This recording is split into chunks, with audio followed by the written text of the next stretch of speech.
Hi, my name is Ray, and I'm a lead estimator.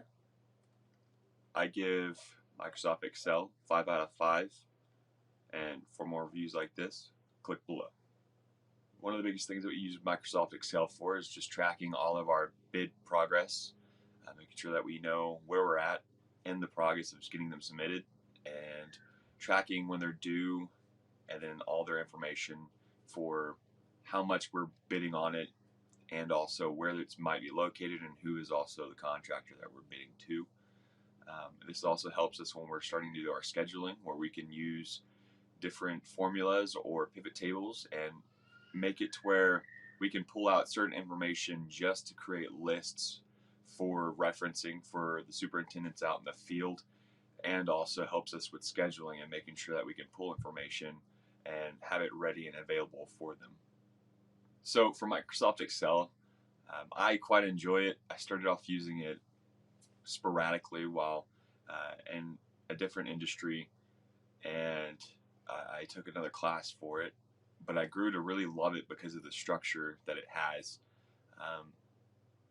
I get a little compulsive on organization and being able to organize everything on there and have it look a certain way and clearly be able to show what I need to show is very important to me.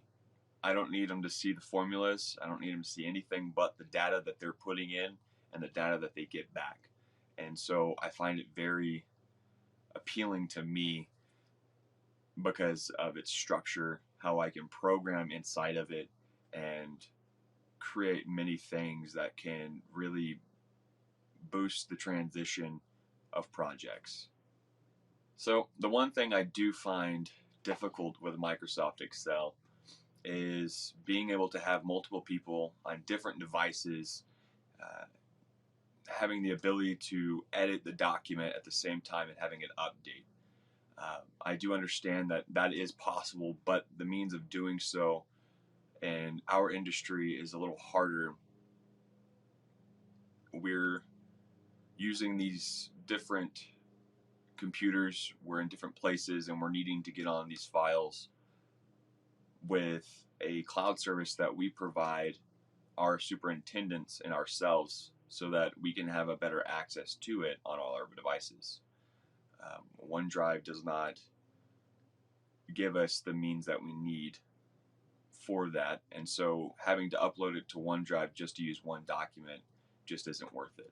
And so that's pretty much the one flaw, is trying to make sure that everybody can use a document at the same time and edit it and not have to worry about something being deleted, missing, or anything like that at the same time when saving, because it's just going to disappear.